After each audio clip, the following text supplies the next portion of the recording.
Greetings, YouTube. I was at work last night, and a coworker of mine stopped by and chatted for a moment. We were discussing one of the less mentally stable people that we've known.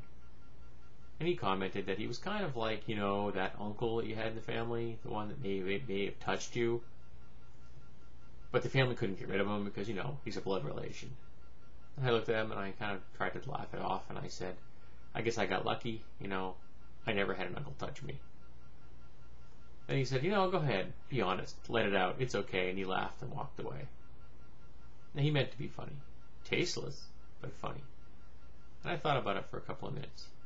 And I walked up to him and I said, maybe you don't want to make a joke about that kind of thing. I wasn't angry, I didn't yell, I didn't scream, I said it just like I just did here. And he looked at me a little slightly confused, but a small smile on his face, and he said, why? And I said, because I'm the survivor of sexual abuse. And he looked at me and said, I did not know that. I said, I know you didn't. I didn't take it personally. I'm not mad at you.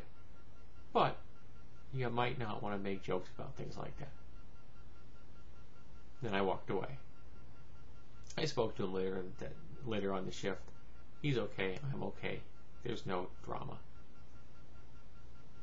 But it got me thinking that kind of humor, which I'm just pointed out already once, is kind of tasteless. But you can see that kind of thing in movies. Heck, I can practically hear Adam Sandler say a line like that in my head. But that could be more of an indication of the fact that I consider Adam Sandler to be one of the least funny human beings that's ever lived. But when it's on a screen like that, there's a distance.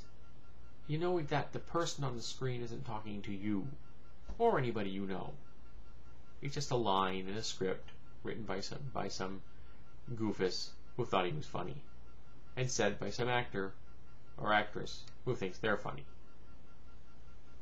But when someone says something like that to you in person, even in jest, it has a lot more impact.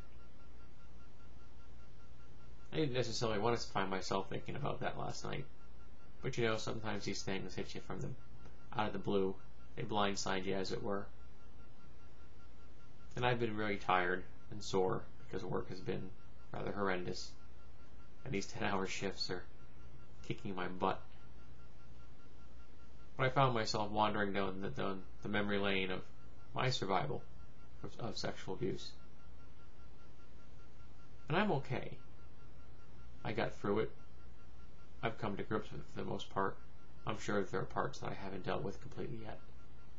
Things like this take a long time, sometimes decades, to even figure out all the little nooks and crannies that you need to heal.